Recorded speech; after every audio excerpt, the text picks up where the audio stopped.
para nos dar essa salvação, essa vida eterna? Jesus, porque Deus amou o mundo de uma tal maneira que deu o seu Filho único gerado, para que todo aquele que nele crê não pereça, mas tenha a vida eterna. Então é preciso eu crer em Jesus, para que eu não pereça e eu tenha a vida eterna. Mas crer em Jesus como? Simples. Deus não podia nos perdoar sem ter necessariamente seu Filho morrer na cruz? Não, porque Deus é justiça. Deus é amor, mas é justiça. E a justiça de Deus, a lei de Deus, exigia que toda alma que pecasse deveria morrer. Está no Antigo Testamento. Deus determinou: aquele que pecar vai morrer, ou seja, vai ficar separado de mim, porque Deus é santo, não pode conviver com o pecado. Então Deus não poderia simplesmente perdoar? Não, a pessoa precisa morrer. E se o justo morresse por todos? Aí está resolvido. A morte dele valeu para todos, mas eu tenho que crer que a morte dele valeu. E o que é eu crer? É eu acreditando nisso, entregar minha vida. O que é eu crer? É acreditar que eu não preciso mais fazer nenhuma obra de justiça, que eu não preciso e nem posso confiar na minha justiça. Eu tenho que confiar na justiça que Deus, Jesus, fez por mim. Então, porque Deus amou o mundo de uma tal maneira que deu o seu Filho único gerado, para que todo aquele que nele crê não pereça, não venha morrer, não venha ficar separado de Deus, mas tenha a vida eterna. Aí, eu peco, você peca, nós pecamos, e como é que fica? Deus não pode nos punir com a morte, com a separação dele, porque ele já puniu a Jesus. Existe uma lei no direito que uma pessoa não pode ser condenada 2 vezes pelo mesmo crime. E se Jesus pagou pelo nosso crime, não pode ser condenado de novo, nem ele nem nós, porque já foi pago. Um crime cometido e pago com a devida punição não pode ser condenado de novo, não pode ser pago de novo 2 vezes pelo mesmo crime. Então, por esse pecado, pelo nosso pecado, Jesus já pagou. Então Deus não pode exigir de novo: olha, estou exigindo de você que você pague essa dívida. Uma dívida não pode ser cobrada 2 vezes também. Estou exigindo de você que você pague essa dívida, que você pague por esse crime. Mas Jesus já pagou por nós, então não pode ser cobrada de novo. Quando Jesus morreu na cruz, ali diz a palavra que foi pregado na cruz, uma escritura de dívida que era contra nós. Ali estavam todos os nossos pecados, olha, todos os pecados que nós já cometemos, que nós cometemos e que vamos cometer. Aí sabe o que Jesus fez? Cravou essa lista na cruz, e embaixo carimbou com o sangue dele. Tetelestai, que no grego quer dizer está pago, tudo consumado, não há mais dívida. Você já teve uma dívida que foi para cartório, mas aí que depois foi acertada, e lá cancelaram, bateram aquele carimbo, dívida cancelada, pago. É assim que Jesus fez por nós, cancelou nossas dívidas. Que legal, né? E hoje nós somos perdoados, totalmente perdoados. Cometemos pecado? Cometemos. Vamos pagar com a morte eterna, com a separação eterna de Deus? Não, porque Jesus já pagou. Não podemos pagar de novo pelo meu pecado. Deus não pode cobrar de novo da gente: vou cobrar esse pecado teu com a morte, com a separação de Deus, com a separação de mim eternamente. Não pode. Jesus já pagou, está pago. Uma dívida não pode ser paga 2 vezes, uma condenação não pode ser sofrida 2 vezes. É isso que Jesus fez por nós, amém?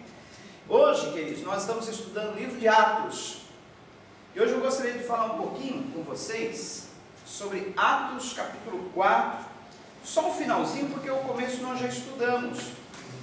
Não sei se vocês lembram, semana passada, então nós estudamos o começo de Atos, agora, no começo do capítulo 4. Aliás, nós falamos sobre isso no domingo à noite. Lembram-se que Pedro e João foram eles curaram um coxo de nascença e depois foram presos, e depois saíram da prisão. A igreja orou, as paredes tremeram, tal. E é o que a gente conclui daí é que depois, sempre quando a igreja ora, alguma coisa acontece.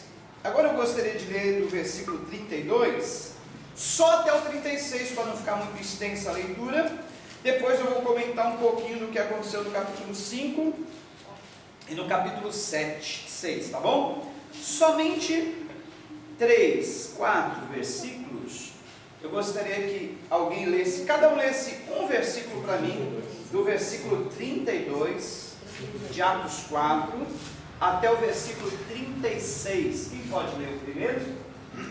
E da multidão do que escreveram, um só era sentimento e a maneira de pensar. Ninguém considerava exclusivamente seu os bens que possuía, mas todos compartilhavam tudo entre si. O próximo, 33. Com esse poder, os apóstolos davam testemunho da ressurreição do Senhor Jesus, e em todos eles havia abundância de graça. 34. Não havia, pois, entre eles necessidade alguma, porque todos os que possuíam unidades ou casas, vendendo-as, traziam o preço do que fora vendido e o depositavam aos pés dos apóstolos. E repartiam-se por cada um segundo a necessidade que cada um tinha. 36. Então José, cognominado pelos apóstolos, Barnabé, que traduzido é o filho da consolação, levita natural de Chipre, possuindo uma idade, vendeu-a e trouxe o preço e o depositou aos pés dos apóstolos. Legal. Tá aí, ó. Aí você volta para mim no 32, por favor. Gente, que comunidade linda a dos discípulos no primeiro século, na igreja primitiva, né? E nós estamos querendo voltar a esse tempo. Eu falei aqui domingo passado de manhã que nós estamos implantando grupos caseiros, né? Para que a gente possa estudar a Bíblia juntos, nas casas. Também uma forma de nós termos mais comunhão entre nós e trazermos pessoas, vizinhos nossos, que talvez não venham à igreja, venha a uma reunião em casa, tá? Não tem nada a ver com o G12, como eu falei, que eu abomino algumas práticas que o G12 tem. Entre essas práticas, aqueles encontros absurdos que eles fazem, promovem umas doideiras lá, que já expliquei que não tem nada a ver conosco, que é tudo imposição, né? Você tem que ganhar alma, você tem que discipular, você tem que preparar esses discípulos, você tem que somar, tem que multiplicar, tem que produzir. Aqui não é nada imposto. Nós já temos um lar aberto, num apartamento aqui na Conjunto Residencial Santos Dumont. Aqui vai ser o primeiro núcleo, um núcleo para casais. Esses núcleos, esses grupos podem ser por afinidade. Um núcleo vai funcionar com jovens, outro com adolescentes, outro com pessoas que querem conhecer mais a Bíblia, enfim, outros por causa da localidade, que é mais distante. Mas essa é uma ideia, Deus já tinha colocado no meu coração já há algum tempo, e desde o começo a igreja aqui nasceu num grupo, em casa, num apartamento que eu morava ali na Padre Anchieta. Era um grupo que se reunia mais ou menos com 15 pessoas, num apartamento que eu morava 15 anos atrás, e dali desse grupo, né, nasceu essa igreja. Hoje nós estamos aí em torno de 200, se juntar todas as pessoas que vêm, uma vez ou outra dá umas 250 pessoas, mas começou com um grupo de 15. Então, qual é essa ideia de fazer grupo nas casas? Nos aproximarmos da igreja primitiva, como que a igreja primitiva fazia. Mas é possível nós vivermos como a igreja primitiva? Era uma comunidade perfeita, né? Maravilhosa. Eles tinham tudo em comum, eles repartiam seus bens, vendiam suas propriedades, traziam dinheiro e repartiam com todo mundo. É possível isso? Nos dias de hoje? Primeira pergunta. A segunda pergunta, era uma comunidade perfeita? As duas respostas são não. Hoje em dia, na nossa atual circunstância, não é possível fazermos isso. Segundo, não era uma comunidade perfeita. O capítulo 5, nós vamos ver depois, que havia pecado na igreja. E pecados graves que foram punidos até com a morte. Por exemplo, Ananias e Safira eram um casal. Eles foram pegos numa mentira e tiveram como consequência a morte.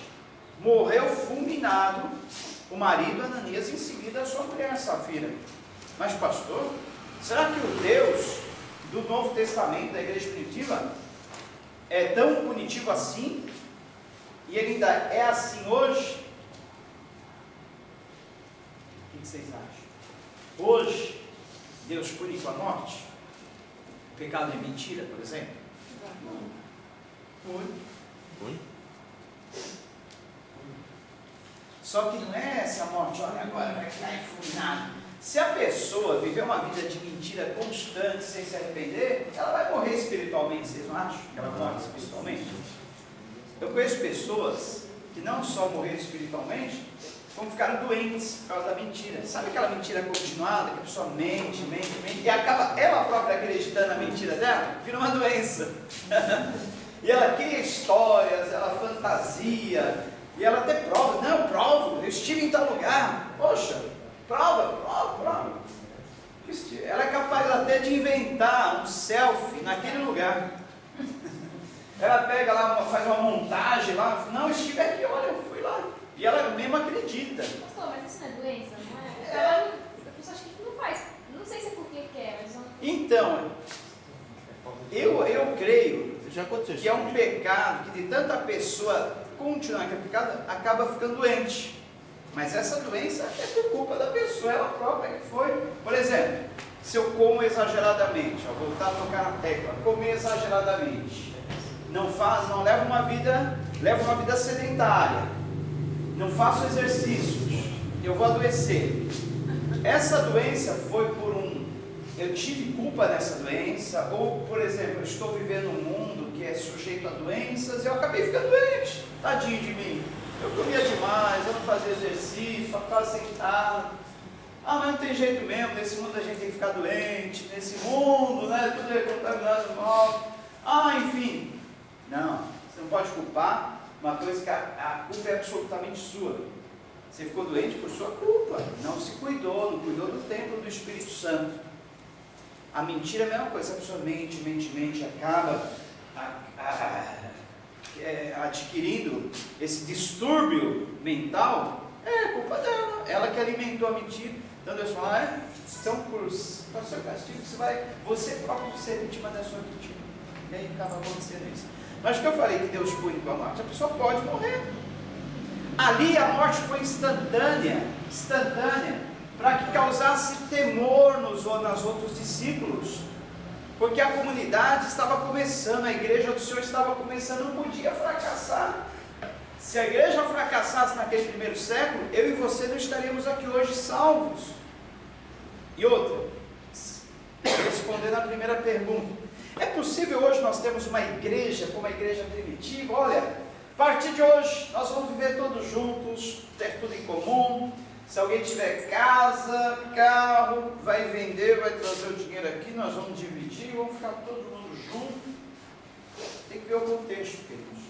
Eles tinham um contexto, nós temos outros. Qual era o contexto da época? Perseguição. A igreja era perseguida. A igreja nem templo tinha. Falávamos aqui no domingo passado que os primeiros templos feitos para cultuar, paredes, foram construídos no ano 325 da era cristã. Os primeiros templos, quando Constantino, o imperador, determinou que todos os impérios se convertessem. Ele impôs, agora a partir de hoje a religião oficial vai ser a religião cristã, e eu ordeno que todos se convertam, todos sejam cristãos. Todo mundo se converteu, precisamos de lugares maiores para reunir esse povo. Vamos construir templos então. Construir aqueles templos, catedrais e tal, e aí se transformaram na igreja católica. A partir daí, uma igreja como católica. Católica quer dizer universal. Agora é a igreja católica, universal, mas já não era mais a igreja apostólica, porque a igreja católica, apostólica, nós somos. Sabiam que nós somos católicos apostólicos? Somos. Porque católico quer dizer universal. E a igreja cristã é universal. Somos apostólicos porque a nossa doutrina vem dos apóstolos. Só que essa igreja que Constantino implantou, já não era mais a igreja apostólica, agora era a igreja católica romana, com as leis de Roma, os paganismos de Roma. Aceitou-se todo mundo no meio da igreja. Pessoas que vinham de cultos pagãos, cultos idolátricos, costumes mais diversos, agora são obrigados a ser cristãos. E aí? Traz a missa, traz a vela, traz as rezas, traz o purgatório, que inventaram também nessa época, que não existe na Bíblia. Traz o purgatório, traz a adoração a ídolos, traz a mariolatria, traz a doutrina da virgindade eterna de Maria, e traz tudo isso e vamos reunir juntos, né? O importante é todo mundo se aceitar. Aí a igreja se corrompeu, se transformou no que nós chamamos de igreja católica romana. Isto durou mais de 1000 anos, 1200 anos para ser mais preciso, quando em 1517, Martinho Lutero, um monge alemão, de dentro dessa igreja que estava corrompida, catolizada romana, ele começou a ler as Escrituras. Ele leu nas Escrituras: o justo viverá da fé. O justo viverá da fé. Não é pelas obras. A igreja estava acreditando que a salvação vinha pelas obras. Aí Martinho Lutero foi lá nas Escrituras: o justo viverá da fé. Fé? Que fé? Fé no sacrifício de Jesus? Não é na fé nos nossos sacrifícios, não é na fé nas nossas obras, não. Porque Efésios 2, 8, 9 diz: pela graça, de graça sois salvos, por meio da fé, fé. Isso não vem de vós, não vem de obras, para que ninguém se glorie, mas é um dom, um presente gratuito de Deus. Poxa, está tudo errado, estamos falhando. Olha, fugimos das Escrituras. Olha o que a Escritura diz. As Escrituras dizem não à idolatria. As Escrituras não falam nada de purgatório. As Escrituras não falam da virgindade eterna de Maria. Fala que ela depois teve filhos também com José. Olha quantas coisas nós estamos ensinando errado, que fala da condenação, do inferno. E ele teve que se enclausular lá numa torre do mosteiro da igreja, lá estudar. Olha a importância do estudo das Escrituras. A importância. Aí Martinho Lutero escreveu 95 pontos que a igreja estava falhando. Escreveu, pregou lá na porta da catedral. Falou: a partir de hoje eu estou rompido com essa igreja. E aí aconteceu o que nós chamamos de reforma.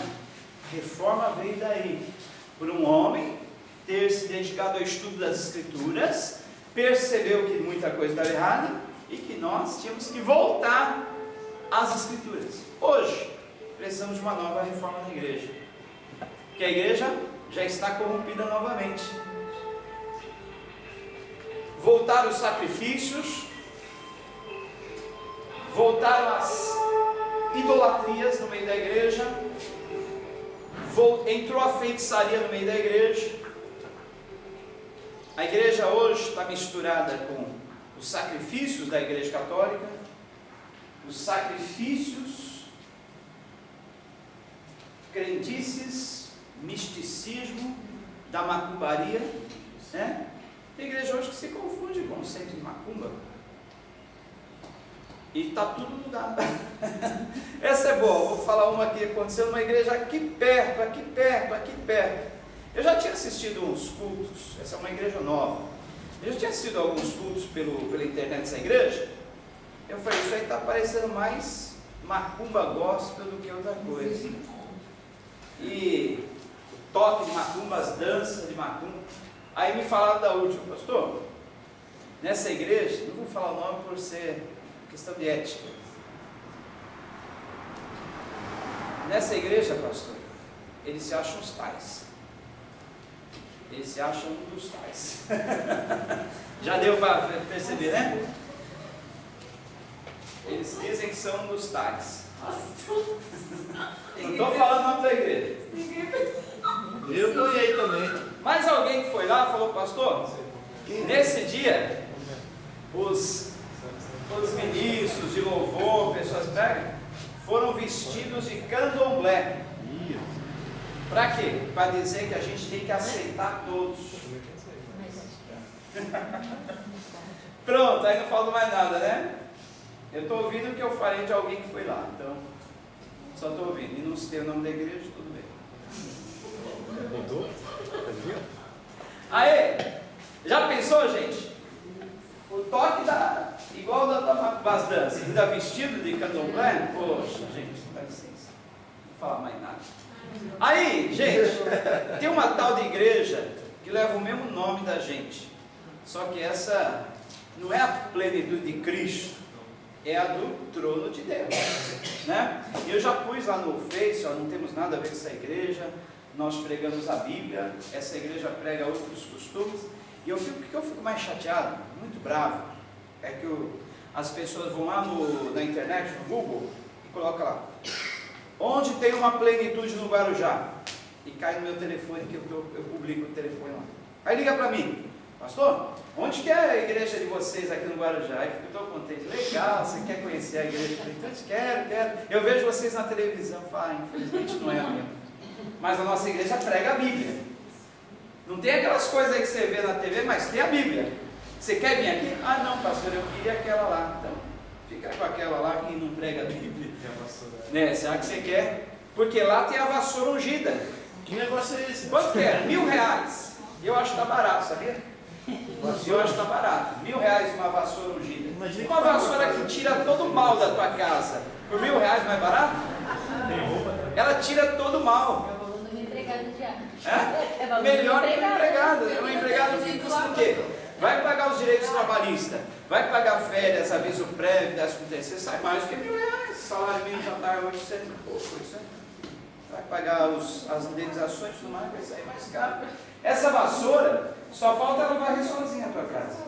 Mas ela tira todo o mal. Tira pecado, tira olho gordo, tira obra de macumbaria, tira inveja.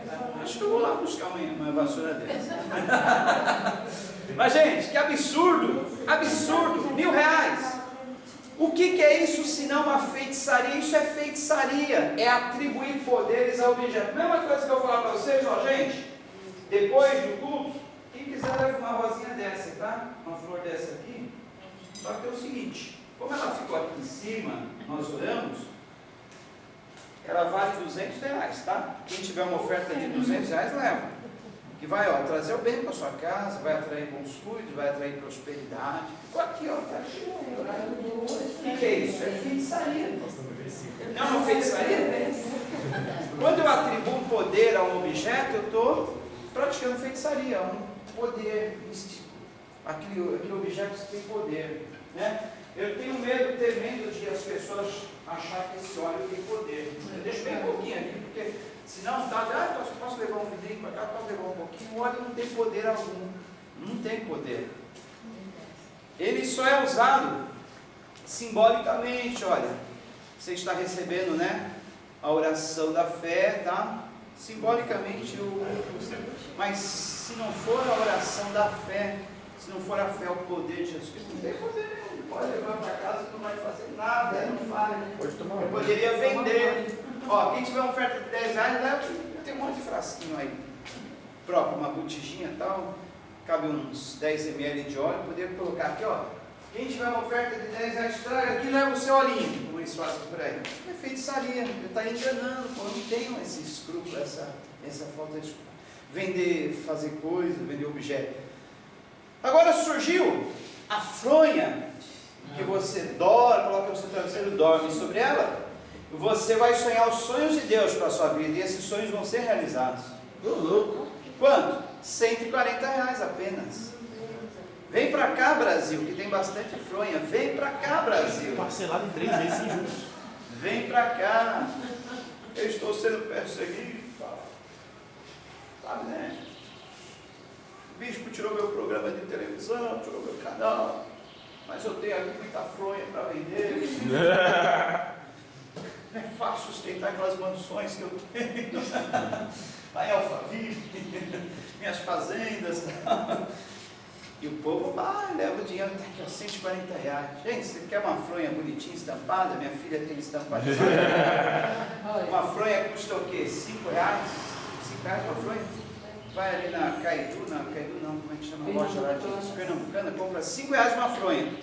Paga 15 na estampa, por 20 reais você tem uma fronha bem estampadinha, tal, pode pôr sua foto da esposa e tal.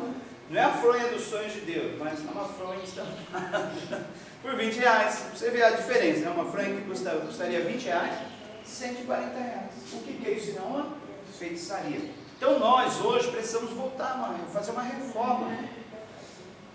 Algum Martinho Lutero tem que se levantar e falar: olha, vocês estão tudo errado, vocês estão tudo perdidos, continuem acreditando nessas bobagens. Ah, mas aí tem uma coisa, a pessoa tem que querer estudar a palavra, ler, pelo menos, entender. Se levantar o Martinho Lutero agora, ele vai ser condenado como não É condenado. As pessoas vão massacrar nas redes sociais, falar: esse herege, não tem temor de Deus, está falando contra os ungidos de Deus. Todos vocês são ungidos.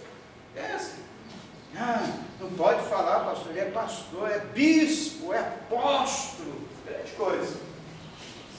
Apóstolos são os 12, que acabaram em 11, seguidores de Jesus, que viram Jesus, pessoalmente foram testemunhas oculares de Jesus, certo? Eles viram Jesus, é a condição para ser apóstolo, e quer dizer enviado.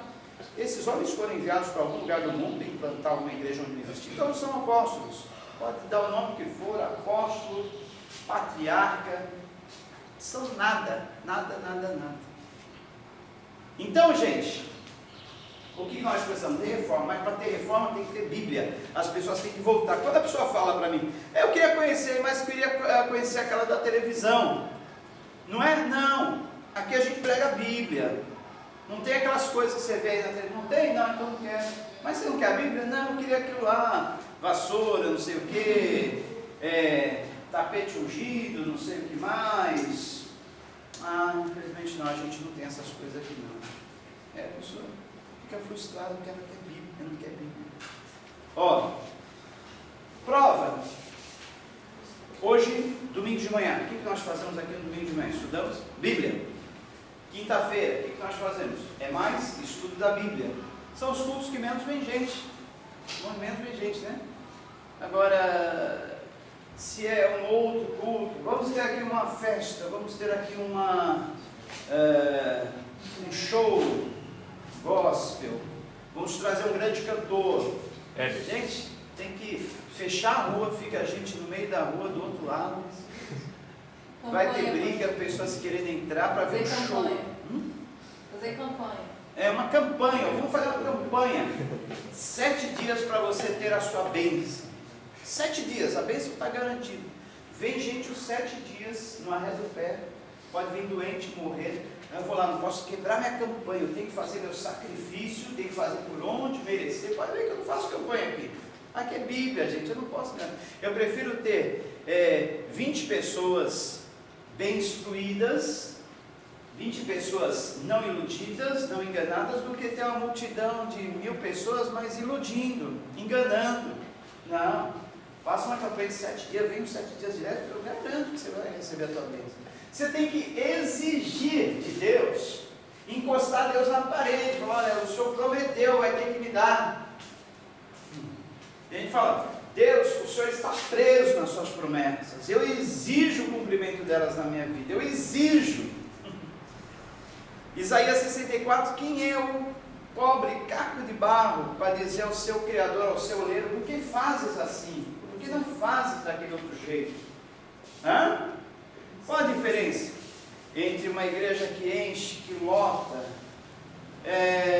e uma igreja que tem pouco? Pode ver essas igrejas aí que estão pregando essas coisas, agora de manhã, culto das 7, está lotado, gente que não acaba mais. Eles levantam cedo, vão, se possível vão até nas 5 reuniões diárias, porque sabem que vão receber, acreditam que vão receber aquela bênção pelo sacrifício, porque estão dando a oferta, porque estão, sacrificando no altar.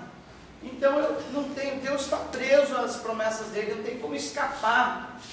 Ou ele me abençoa, não tem como. Correto? Deus nos abençoa? Sim. Deus nos atende? Sim. Deus gosta que nós nos dediquemos a Ele? Sim. Mas eu não posso fazer isso só esperando uma recompensa. Se eu fizer isso por uma recompensa, está errado. Agora, quando eu venho, porque é bom para mim, porque eu vou receber ensinamento, eu vou crescer, eu quero andar direito com Deus, eu preciso saber o que Deus quer de mim, aí Deus abençoa como consequência. Não porque eu busquei, eu quis aquilo, eu exigi aquilo, eu fiz para receber aquilo. Pastor? Entendeu? Sim. No Facebook tem umas postagens que o título da postagem é Igreja cheia de pessoas vazias. Igreja cheia de pessoas vazias, o que acontece? Então não adianta, a gente não pode se iludir com números não quer dizer nada. Amém? Então na igreja primitiva, em Atos capítulo 4, eles tinham tudo em comum, viviam distribuindo seus bens, repartiam. Vamos fazer isso hoje, pastor? A partir de hoje a gente vive o primeiro. A igreja de Atos não tinha templo, então nós temos que fechar aqui esse salão e se reunir nas casas, só nas casas. Eu disse que essa é uma boa estratégia para tempos de perseguição. Se vier um tempo de perseguição sobre a igreja, se vier não, vai vir, e nós estamos profetizando, nós não dependemos mais disso aqui, do salão. Já estamos habituados a nos reunir nas casas. Agora, pastor, por que o senhor faz tudo isso que a igreja primitiva fazia? Ali era uma circunstância, que é outra. Lá eles viviam perseguidos, a qualquer momento eles perdiam seus bens, eles perdiam sua vida. Então, não adiantava nada ter uma casa, adiantava nada ter um carro. É cristão? Tá, a partir de hoje seus bens estão confiscados, não tem direito a nada, nem a vida, vai morrer. Então, eles não tinham nada a perder. Está aqui minha casa, meu carro, minha propriedade.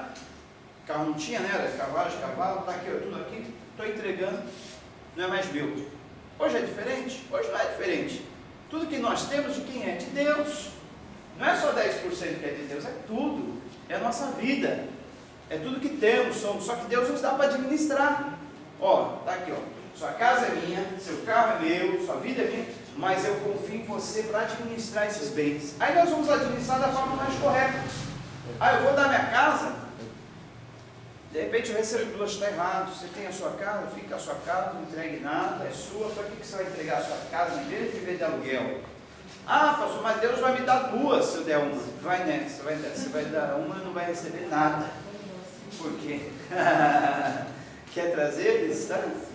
Samuel fez assim, Ana, né, fez assim, o filho entregou Samuel, né, para que ele vivesse no templo e aprendesse e ajudasse ele assim um presente para Deus. Deus recebe, né? Mas você deve entregar seus filhos. Só que ela está perguntando, posso entregar os filhos? Pode e deve. Só que Deus te devolve para você cuidar deles. São meus, agora cuida deles. Cuida deles, educa, crie, né? A partir quando eu falar, agora, preciso deles. Se for para levar lá para a China, lá para a Índia, lá para a África, você tem que abrir mão porque é de Deus. Então você entregou a Deus, é seu, você pode levar. Eu cuidei, está aqui, criei. Pensa bem. Então, gente, está aí. Entendeu? Não dá para ser como igual a igreja primitiva, ali era um contexto, perseguição, eram mortos, não é nada a perder. Como hoje também nós somos essa igreja, nós damos tudo a Deus. Só que Deus nos dá para administrar e nós administramos da melhor maneira. Agora, se eu tenho 10 casas, 10 carros, o que eu vou fazer com 10 casas, 10 carros? Eu vou doar uma para a obra. Está certo, você não precisa das 10 casas, dos 10 carros. Eu tenho um guarda-roupa cheio, lá tem roupa que eu não uso há 5 anos. Eu vou doar, essa eu não estou usando, né? Eu tenho muito dinheiro guardado, eu não sei mais onde pôr dinheiro, eu não sei mais o que fazer com tanto dinheiro. Acho que eu vou doar uma parte, ajudar quem precisa, aí está certo, entendeu? Mas não faça essas loucuras de dar o que você tem. Eu vou dar todo o dinheiro hoje na igreja, eu vou a pé para casa. Andar é bom, né? Mas não precisa você fazer isso, que Deus, Ele só quer que você administre, que Ele quer que você administre e administre da forma correta. Aí Ananias e Safira, eles tinham um campo, uma propriedade. O que eles fizeram? Venderam. Aí, vamos supor, a propriedade custava 100 mil. Olha, nós não precisamos levar tudo isso para os apóstolos, não. Vamos levar 50, vamos dizer que foi tudo que nós conseguimos vender. Tá? Aí trouxeram, olha, 50 mil, vendemos nossa propriedade, estamos aí doando para a igreja. É? Aí, Pedro, olha, Ananias, por que você deixou Satanás encher o seu coração? Pois saiba que você não mentiu a homens, mas mentiu ao Espírito Santo. Eles estavam cheios do Espírito Santo, então eles estavam mentindo ao Espírito Santo. Caiu morto, fulminado, em seguida a esposa. E aí? Foi uma punição, como eu falei no início, para que o mal, o pecado não se espalhasse. Porque aí se a coisa pega, Ananias e Safira fizeram, vamos fazer o quê? Vamos vender por 20, vamos dar 10, vamos falar que é o valor total. Eles não eram obrigados a dar. Se eles podiam vender por 100, ficar com 100, eles não eram obrigados a dar. Mas o erro deles foi mentir. Dizer, olha, está aqui, ó, vendemos por 50, está aqui todo o dinheiro, vamos te dar. Tá bom? Então, gente, capítulo 5 do livro de Atos, é isso que conta. Eu acho que estão procurando a chave, não é isso? Cá? Está aberto, a porta hoje, o vidro aberto.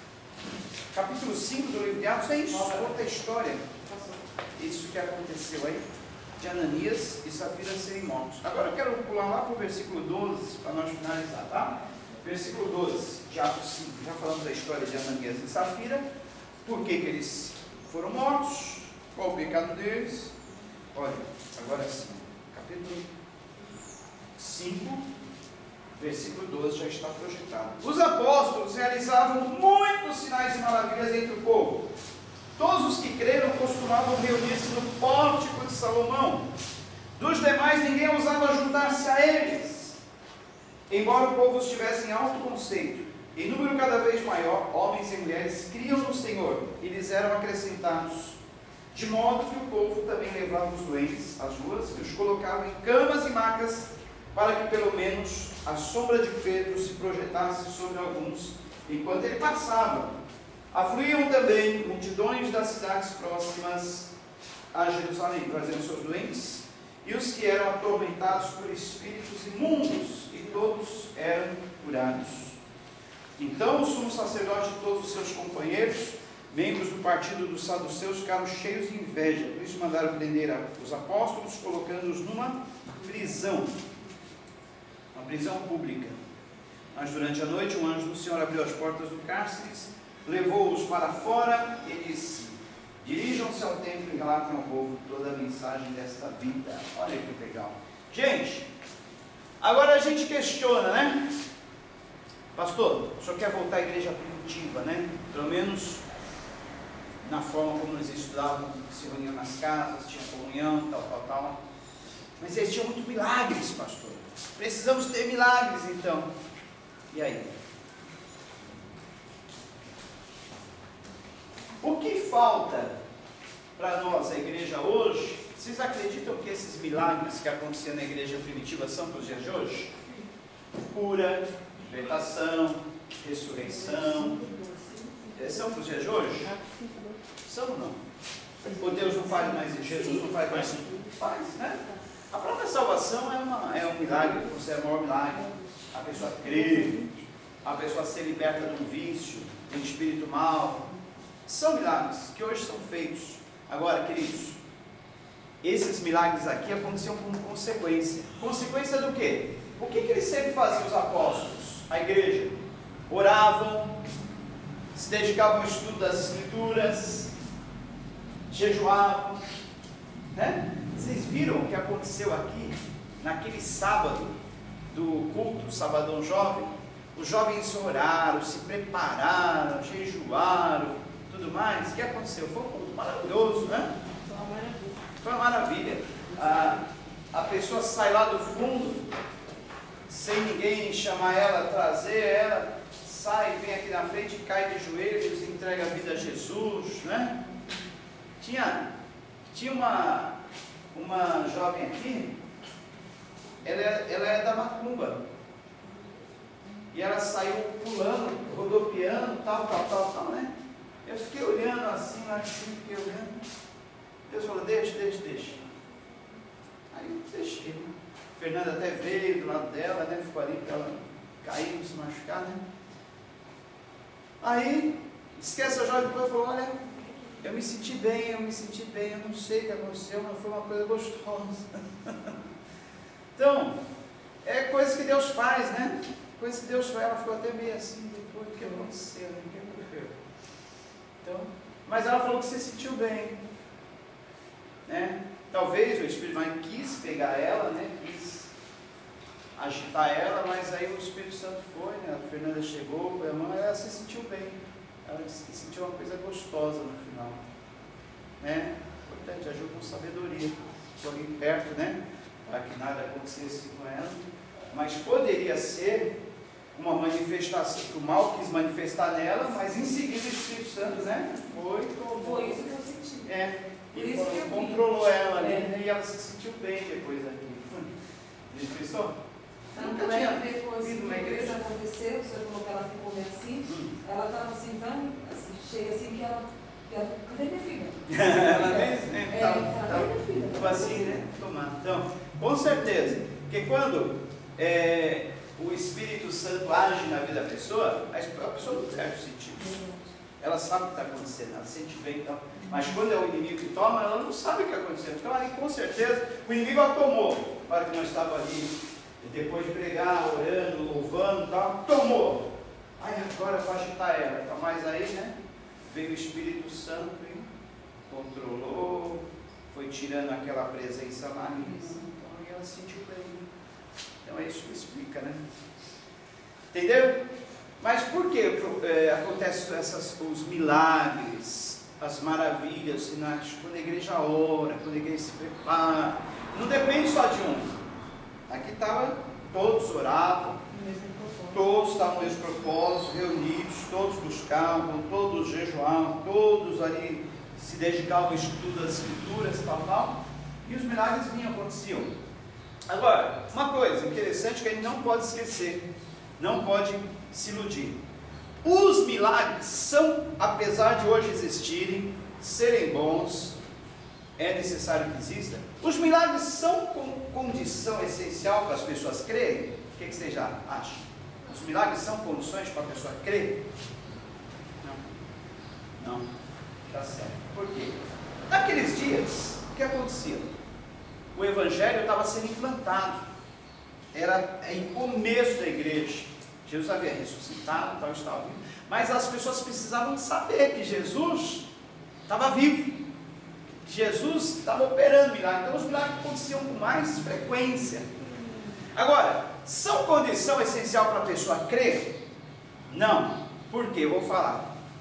As gerações, os povos que mais receberam milagres até hoje foram os mais incrédulos. Por exemplo, a geração de Elias. Quantos milagres Elias e Eliseu fizeram? E era uma geração incrédula, muito incrédula.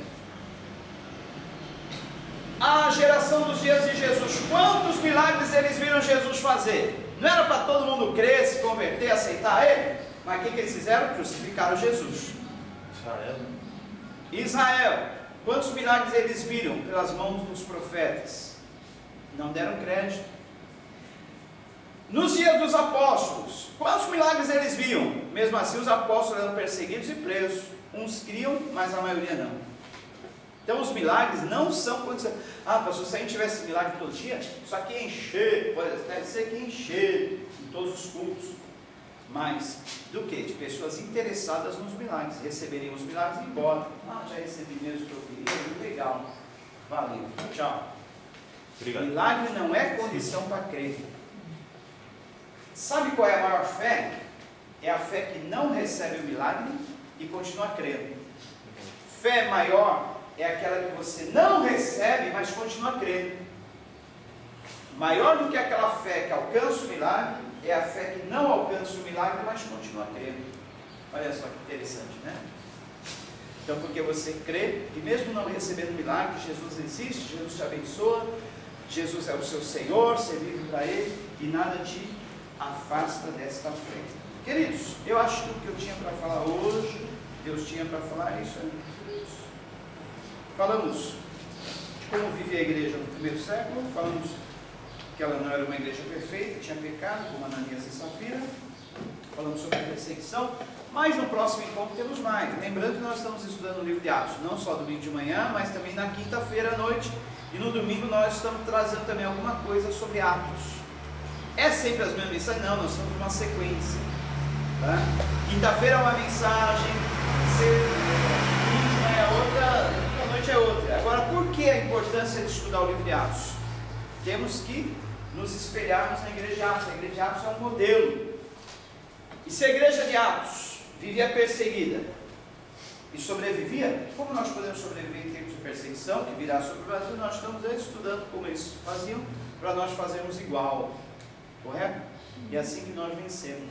Amém? Terminamos. Desculpa, passou um pouquinho do horário, mas tínhamos que passar um pouquinho. Vamos louvar mais uma vez, trazer nossas dádivas, nossas ofertas, aquilo que nós trouxemos. São 11h05, 11h07.